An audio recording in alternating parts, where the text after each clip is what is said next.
Last class, we talked a lot about MyPlate.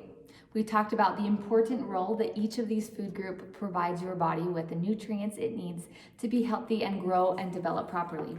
We also talked about foods that are constituted as extra foods.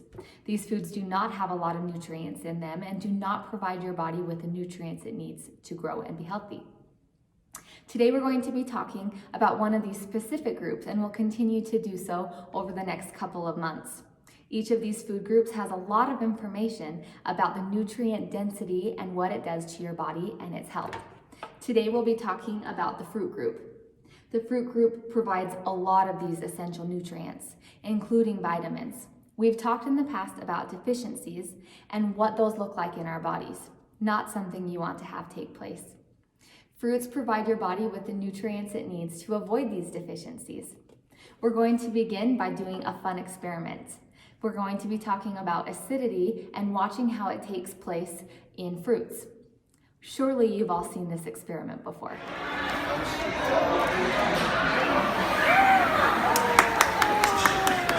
A very common experiment, right? I'm sure you've all had your turn to make a volcano over your years. Well, what if we were to test the acidity and the chemical reactions that take place in fruit? Now I have some different fruit with me, and we're going to cut these and we're going to apply baking soda to them. Fruit has natural acidity in them, which is similar to vinegar. I'm just going to take these fruits and slice them in half, and then we're going to add baking soda and see if a chemical reaction takes place. I have first with me a blood orange, so we're going to test that. I also have a lemon with me, a really large lemon. And I don't have a real knife with me, so we're going to use a butter knife and see if we can make this work. Okay, so we have our lemon here. Super sour and bitter, I'm sure if you've tasted that before. All right, next we're going to do a lime. This is going to be similar to a lemon as it has very similar tartness. Tartness is an easy way you can tell if something is acidic or not. If you've ever had vinegar or salt and vinegar chips, that's one of my favorite extra foods I like to eat in moderation, of course. All right, I have my lime here for us to taste. I'm going to also do a strawberry. This might not be a common one you think about when you think of fruit acidity, but I guess we'll find out and see how acidic it can be. And then I have an apple as well. Now this experiment will take place on its own if I just leave it, so it's something you could do at home when you have more time. To speed up the reaction, I'm going to add some of the fruit juice to the top of the baking soda when I apply it to the fruit. I'm just adding some crosses here to loosen up some of the juices in this apple, so it will be easier for the baking soda to react. And we'll also do a banana. Quite the arm workout with my butter knife. Okay, so I have 1, 2, 3, 4, 5, 6 fruits we're going to test. All right, let's take a closer look at this and see the baking soda reaction when it's applied to these. Okay, I have my fruit here and I have some baking soda in this measuring cup. So we're going to apply this baking soda to these different fruits and see what happens. Okay. First, I'll do about a teaspoon into my orange. Okay, and I have some orange juice in here. I'm just going to add just to increase the reaction time here. And you can see that almost immediately we start having a reaction. We can see the baking soda is reacting with my orange and making a mess. Okay, next we're going to do a lemon. By looking at these, maybe you can take a guess at which is going to be the most acidic. All right, so I'm going to take my lemon and just break some holes into it and add some baking soda. And if I crunch that around, you can see it quickly foaming and reacting. If I add more lemon juice to the top of it, we're going to see a really big, fast reaction. What does this tell us? Lemons are really, really acidic. Okay, next we have our lime. Same thing, I'm just opening up some of those juices and I'm going to add some baking soda.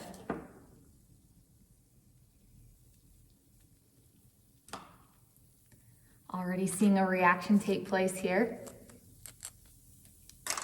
And if I add more juice to the top of it, lots and lots of reaction taking place. Anytime we add a basic solution to an acidic solution, we're going to see a chemical reaction. All right, how about a strawberry? This is one you might not think is commonly of being acidic, but let's see what happens. I'm going to add some baking soda.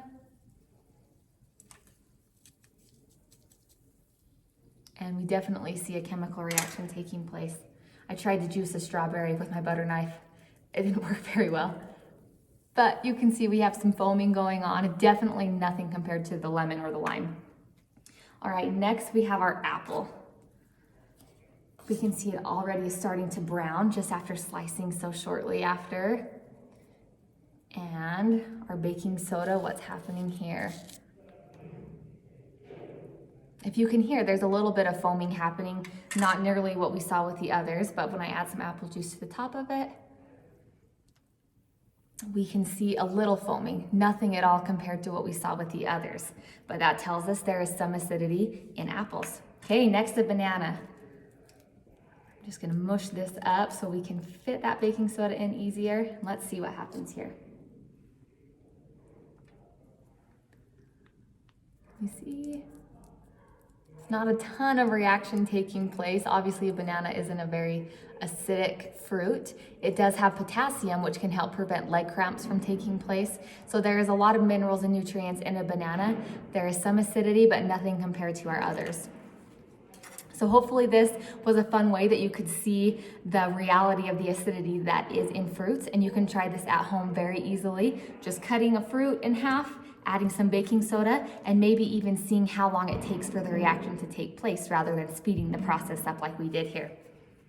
Very interesting. Lots more fruits we could try. Watermelon, different types of berries, pineapple. Let's see, you can see how much acidity is in these by testing at home with simply some baking soda and the acidity and watching the chemical reaction take place. So today we're going to be talking more about the fruit group. I know you're very well versed in fruit and how it's important to you, and hopefully you've been eating fruit a lot throughout your life and it's been able to help prevent you from getting sick. And if you're not, it's a simple change you can make today. Now, eating too much fruit can also cause problems for your body. If you've ever eaten a whole container of strawberries or maybe picked cherries from a tree and eaten a lot of them, you see that your stomach starts to hurt. Sometimes you develop diarrhea. This is your body telling you that it's had too much. Too much fruit is also not good for your bodies, and not enough fruit can also lead to deficiencies. And these deficiencies can cause very unfavorable reactions in your body. They can make you feel tired, they can make you sluggish, they can cause your eyes to dilate, they can cause your gums to bleed, awful things that take place. And the reason they're taking place is because your body is deficient in these vitamins. Vitamins are crucial for your body. We don't see a lot of deficiencies in America because we're lucky enough to have the USDA, which regulates our food and adds things into them so that we receive nutrients from foods that aren't even very healthy for us. But the best way that we can get these nutrients is by eating natural foods, eating fruits and vegetables and whole grains. This is a great way that we can naturally get these nutrients into our bodies and get the best outcome.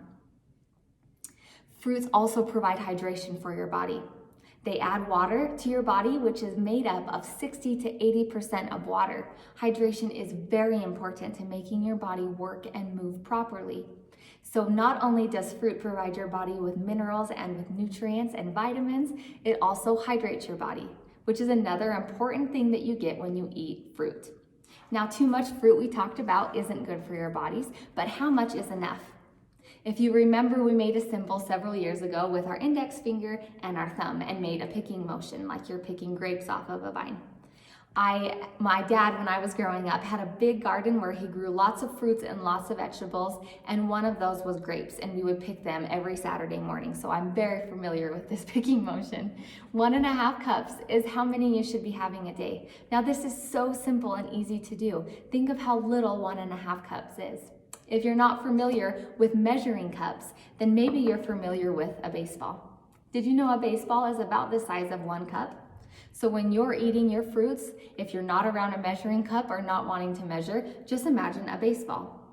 If you're eating an apple or an orange or a peach and it's about the size of a baseball, then you know you're getting 1 cup of fruit. How easy is this? You eat a baseball-sized apple with your lunch, go home and eat a half of an apple, or for variety, which is what our goal is, you could eat a small mandarin orange, a half of a banana, and that's it. So simple to reach this goal every day. 1.5 cups or 1.5 baseballs is all it takes to give your body the nutrients it needs. Now we've talked about the vitamins that we can find in fruits and vegetables. One very common one, especially in these acidic fruits that we just tested, is vitamin C. Vitamin C is crucial, especially at this time of year, to prevent your body from getting sicknesses and developing illnesses. And even if you do get sick, you won't get sick as much as someone who's not eating their vitamin C, and you will also heal and get better faster. It also improves your body's healing process. So when you get a cut, a scrape, or a bruise, it will heal faster because vitamin C is in your body and is there and ready to protect and heal. It is so important that you get enough of these vitamins in your body every single day. Protect your body by eating the right amount of fruits. Every day can be simple with just a baseball and a half size of fruit each day. Prevent your body from getting sick and even developing certain types of chronic diseases. If you're not familiar with chronic diseases, these are diseases that your body develops and they do not go away. We've talked in the past about osteoporosis, which is a disease that affects your bones and makes them very brittle. This can be avoided by eating vitamin D. Vitamin D is in a different group that we'll be talking about later, but a great example of a chronic disease that once you develop, it does not go away. So eating these fruits can provide your body with all the nutrients it needs to be healthy and stay strong. Let's try making a recipe now. This recipe has lots of different fruits in it. It's simple and inexpensive. You can make it home. Remember, our goal is to eat a rainbow of colors, and our reason for this goal, which was developed by the USDA, is to make you think of eating lots of different colors. Eating just one color of fruits, maybe apples, is all you eat. Yes, this is great for your body and healthy, but you're not getting all the benefits and the impact from the other fruits. If you eat a variety of colors, you're getting a variety of vitamins into your body. The more vitamins you intake, the better in preventing your body from getting sick and developing these nasty illnesses that last in your body for a lifetime. Up next, we'll be making our healthy recipe. For today, we will be making a homemade fruit salad. Maybe you've made this before at your house. There's lots of different ways you could do this recipe. Today, I'll be using fresh fruits, but you also could use dried fruit like raisins, frozen fruit, even canned fruit would work. If you do choose to use canned fruit, make sure you drain in the sink and rinse it off so it gets all the added sugar off of that fruit, and it also makes it not so soupy. Remember when you're making this fruit salad to try to get a rainbow of colors. Eating a rainbow of colors not only looks pretty, but it also gives you lots of vitamins. Remember, a variety of colors means a variety of vitamins. So today I will be using purple grapes, red raspberries, and green apples. So we'll start with a bowl. If you want to make a larger dish, maybe for a family or a group of friends, you would want to use more ingredients and a bigger bowl to mix. So I started off cutting my grapes in half. I love seeing the inside of fruits. You get to see a whole different perspective, especially grapes. They look purple or green on the outside, but on the inside, they're almost an opaque looking color, and you can see the tiny little seeds in the center. So to cut these grapes, you just pick them off the vine. Make sure you rinse these off to get any germs that are harboring on those fruits. And then you're gonna slice it in half. And you can use a butter knife or any type of knife will be strong enough to cut through the grapes. So I'm gonna place those in my bowl, a couple handfuls. And then I'm going to add a handful of raspberries. Another few great fruits that taste delicious in this are bananas and mango. Pineapple's another good one. You really can be creative with whatever you have at your house. And last, we'll be using some green apples. So apples, you obviously need a sharper knife to cut these. But how I like to cut an apple, you just slice it right in half, and then you can lay it right down on its side, and then it's not rocking all over and you're slicing your finger. So you just slice like this, right along the apple. And in the center, we still have the seeds, but you'll see that they're only in a few of my slices, so I can just turn it now on its side and slice off that seeded center. Easy enough. Now you have apple slices. For this recipe, I'm going to cube the apples. So I'm just gonna slice them another slice on the center and then just chop those right into cubes. Just like that. Easy enough. Little bite-sized apple cubes. And then I'm going to put those into my bowl. Now the thing I really like about this recipe is you can put as much or as little as you like. For instance, bananas aren't my favorite fruit. I like them, but not a lot of them. So when I add bananas to my fruit salad, I cut them really small and I add less bananas than I would other fruits. So you can be as creative as you'd like here. Now for the topping, we're going to add some yogurt. You can be very imaginative in what yogurt you decide and make different combinations to go well with your fruit. So I have apples, grapes, and raspberries, so I decided to do a strawberry yogurt. Vanilla or peach yogurt would also be really good with this combination. You can kind of play with it and see which tastes the best. Now for a single serving, you'll use probably about half of this size of yogurt. If you're making a larger dose, you would want to use more yogurt, maybe a few containers. And then I'm just gonna mix it right up. If you wanted to add a little crunchy bite, you could add some sliced almonds or maybe some granola to the top. There's lots of different ways that you could invent and create here. Okay, and simple as that. You have your very own fruit salad. Lots of colors, lots of vitamins, and a healthy body. Up next, we'll be doing a PE activity outside with the PE teacher. Let's get these instructions and head outside. For your outdoor activity today, we're going to be playing a grown-up version of head, shoulder, knees, and toes. So how you're gonna play this game, you'll verse one of your friends. So you're going to pair up and the PE teacher will help facilitate this after you guys get outside. So you're going to line up in two lines, versing the person that you're against. How this game goes is the teacher will call out one of the following commands: head, shoulders, knees, toes, or pose. Now she can call out pose T or pose P. Pose T is a tree pose like this.